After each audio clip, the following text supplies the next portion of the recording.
So good morning and good evening, everybody. Thank you for joining this webinar, and it's a pleasure to be speaking today to all of you. So I'll be basically covering 6 ways to manage high volume projects in translation industry. Probably some of you must already be practicing this, items which I'm going to present today, but some factors which I will consider or the key points which I'll show you during my presentation will definitely help you, improve your process to manage high volume projects. So let me start my presentation. So first thing which is most important and very key to manage any high volume project is to check whether we have complete pre-project work done before we start any project. So pre-project means basically you must all be aware that you read customer instructions, their guidelines and references, whichever they supply to us.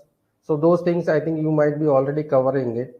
But apart from that, what you need to also consider is listed below, which is the list of potential risk which you can avoid while managing any high volume project, like clear understanding of service type and customer instructions. So clear understanding of service types, basically service types will cover what kind of project which the customer has assigned to you, whether it is a TEP task or translation only or any subtitling or transcription. So one needs to understand what type of service the customer wants for a particular type of translation projects.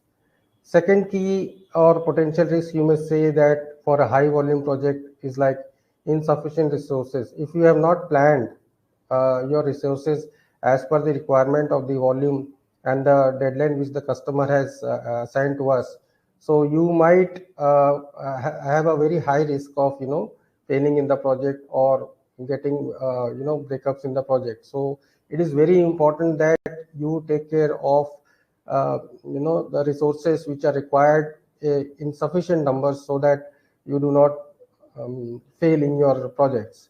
The third thing is the resource expertise on customer tools. Sometimes the customers have their own tool and they also want our resources to work on those tools. So it is very important that the resources which you choose for these high volume projects are aware how to use those customer tools and they are comfortable working on those tools. So if at all you find that any of the resources which you have chosen is not fit for it, should not work on those projects which the customer has given any specific tools.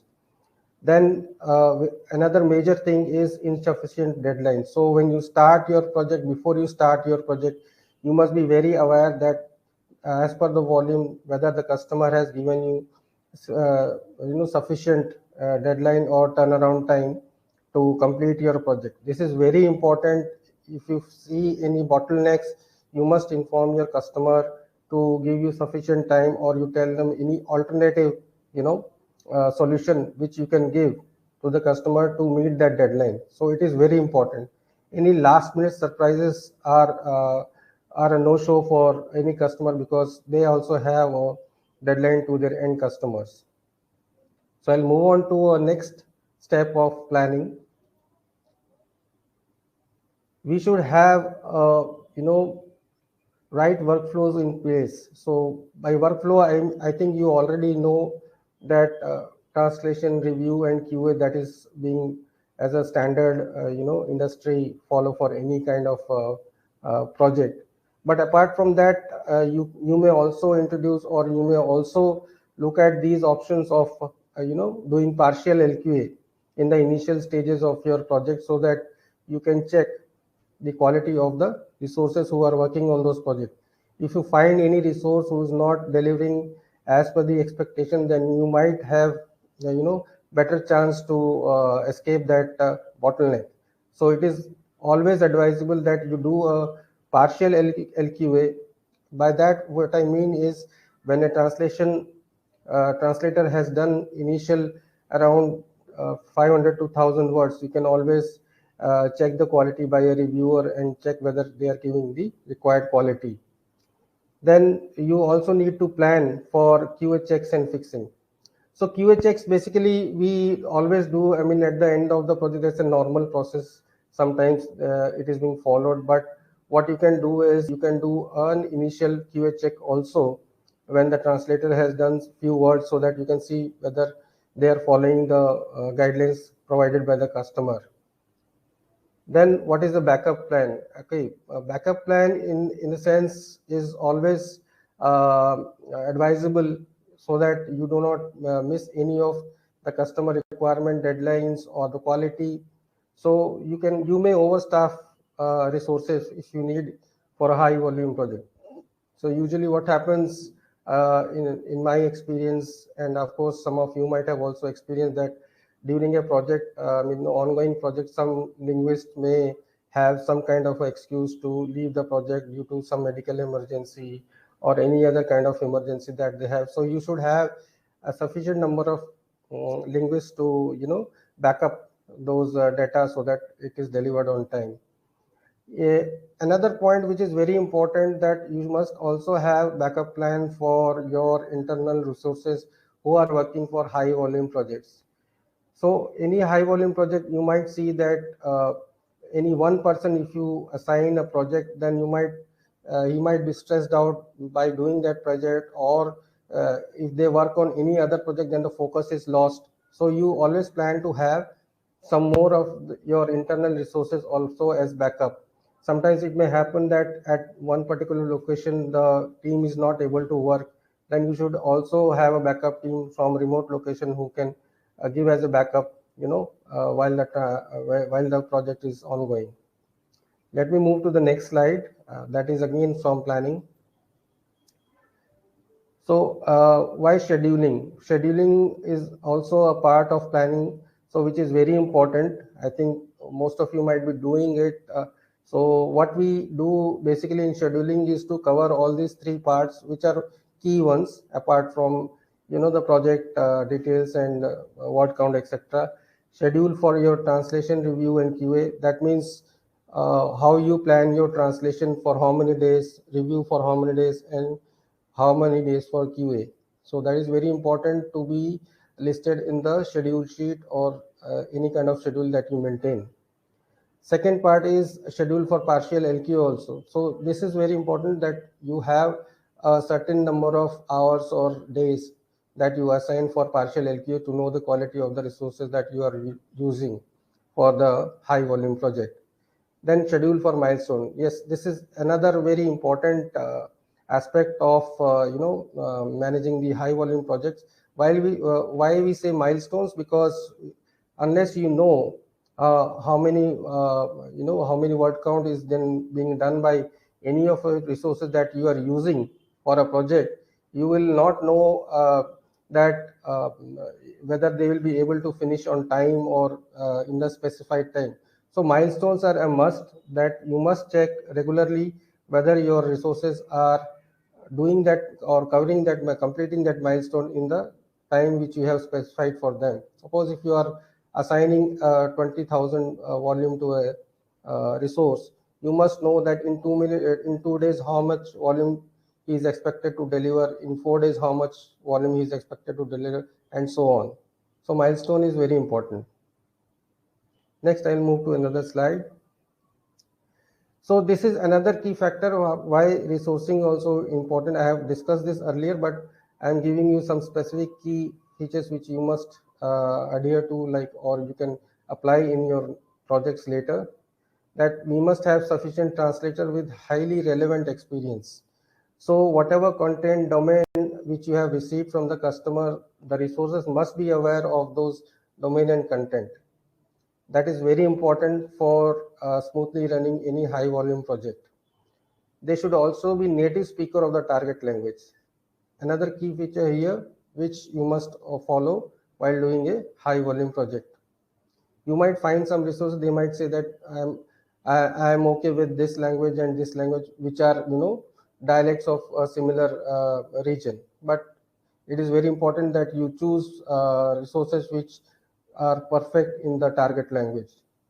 Then experience with the CAD tools, which I have already discussed earlier also, but I have stressed it again here, that the resource must be aware of the tools that the customer has specified for your projects.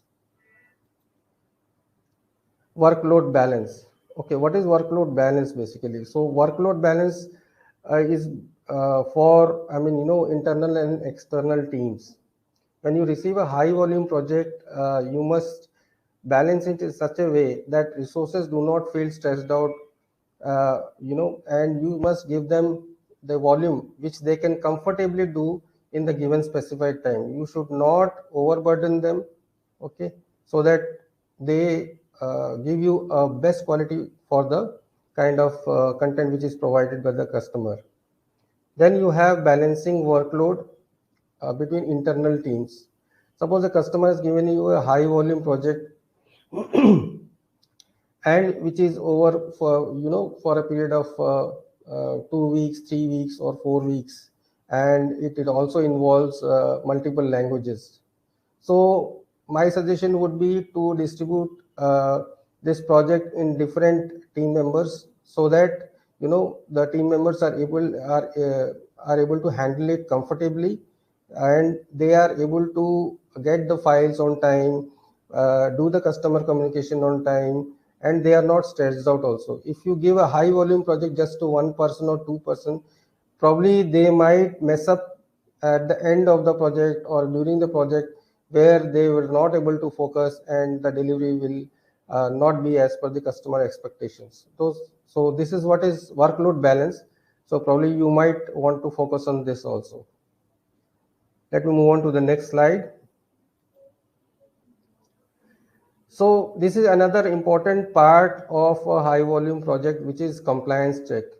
So by compliance, what do we mean actually? I have given some points which you can definitely follow, or include in your project processing. In compliance, one must check. Any project manager or the supervisor should know that the schedule is done. Schedule is always updated as per the plan. Then customer instructions are being followed. So during the check, we must see that the project team and the resources are following the instruction which are given by the customer, and the resources which are being used are using the correct tools. And workflow compliance, basically workflow compliance, whether they are following the process of translation, review, and edit which has been specified for that particular project. Then project progress status as per schedule. So in compliance, one must check whether the project is processing, whether it is progressing as per the schedule which has been made at the start of the project.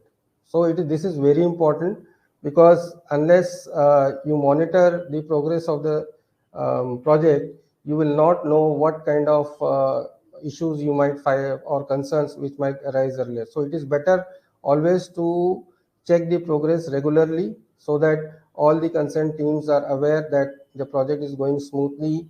And if there are any kind of red flags, then during the compliance check, that we must also raise those concerns, so that it can be addressed before it is delivered to the customer.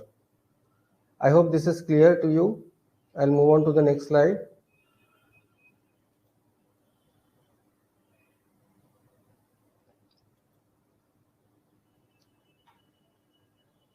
So this is my another important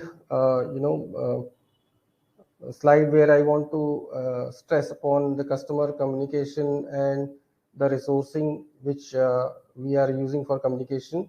So all queries, whichever query or concern that you have for a high volume project, must be clarified with the customer at the start of the project. This I know you must be aware, but it is very important that you go through all the documents shared by the customer and clarify any kind of doubts which at the start of the project.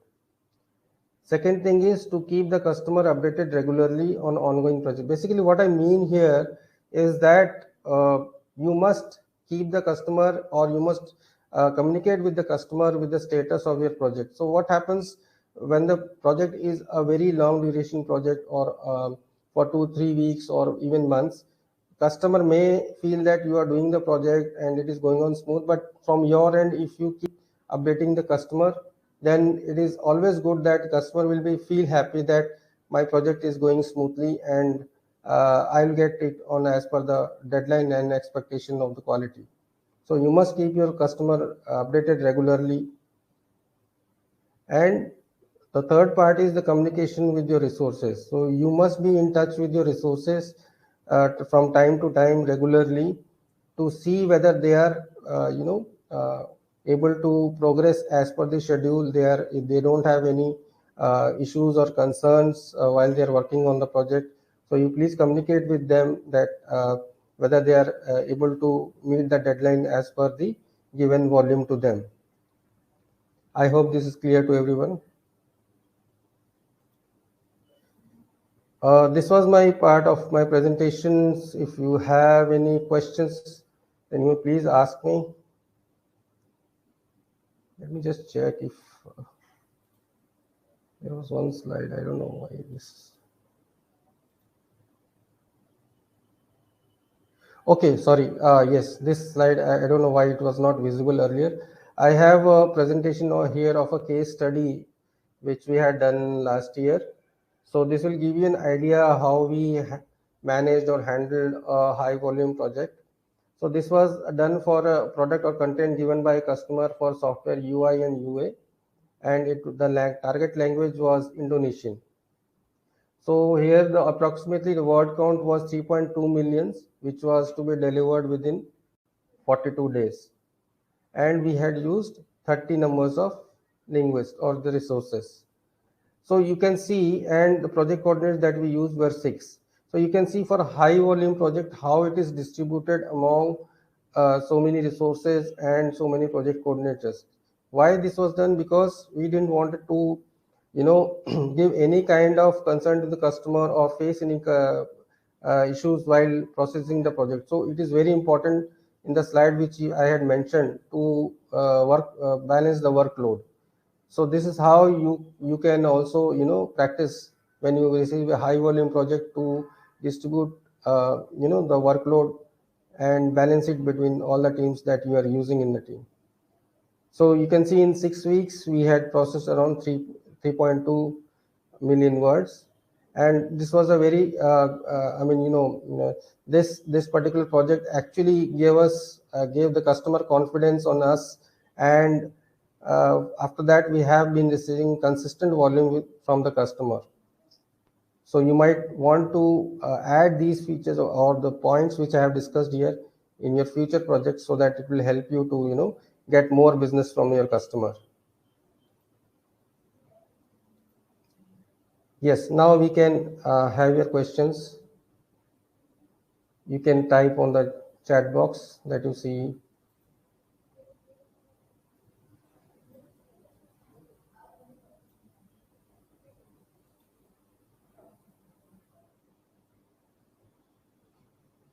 Any questions or any suggestions also, I will welcome them.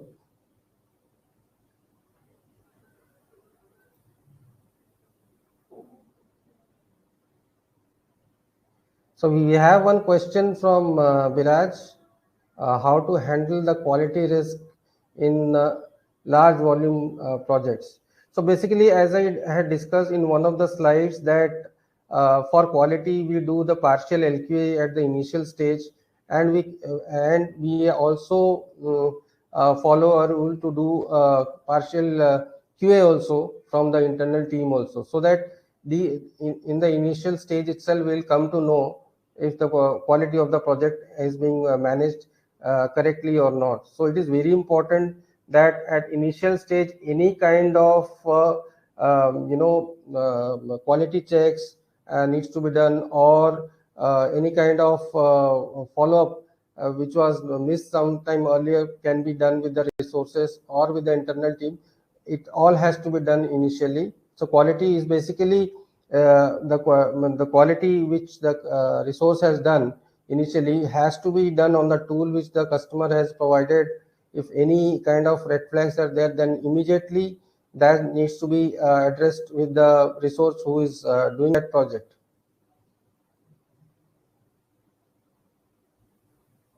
I think this answers your question.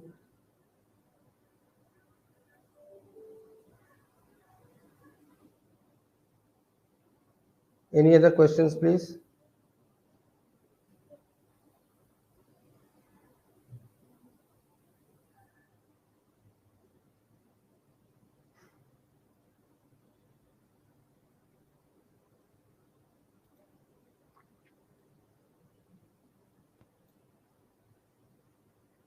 Okay, there is another question from Shikha.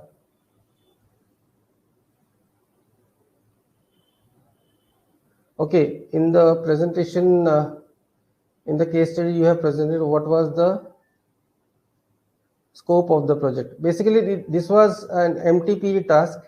Okay, this was an MTP task, and it was to be delivered in a very stringent time which the customer has given to us, and it was translation MTP. So mostly it was translation and edit only.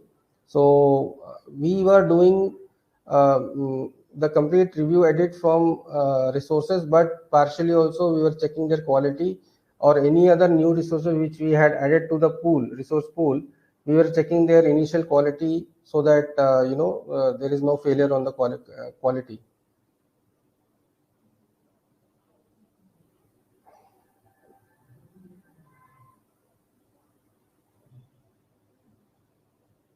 Any other questions, please?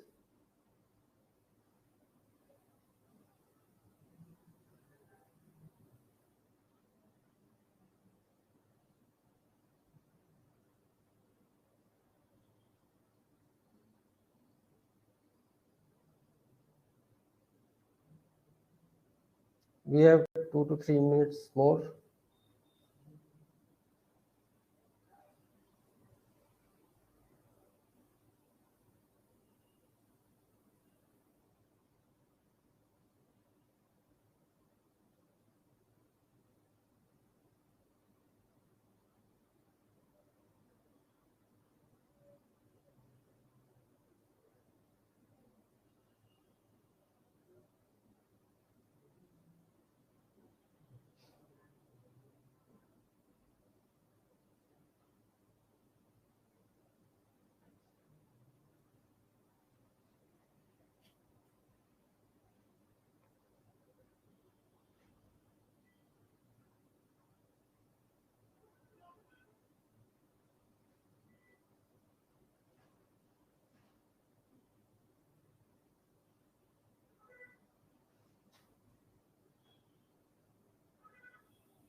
I think there are no more questions from anyone.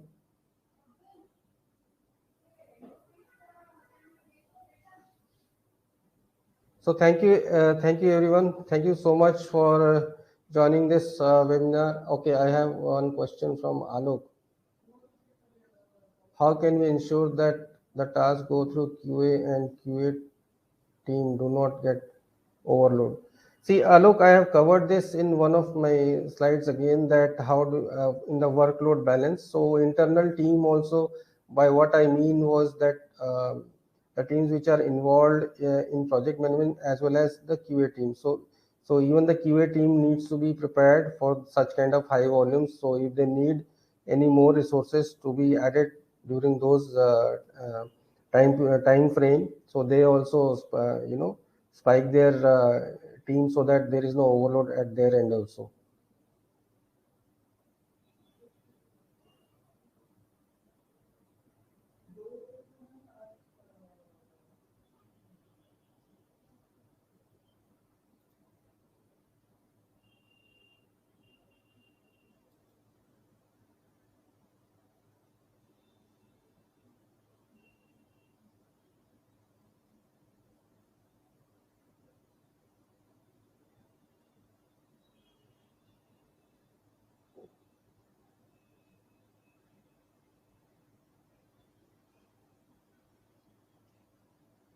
Thank you again, everyone. Thank you for joining the webinar.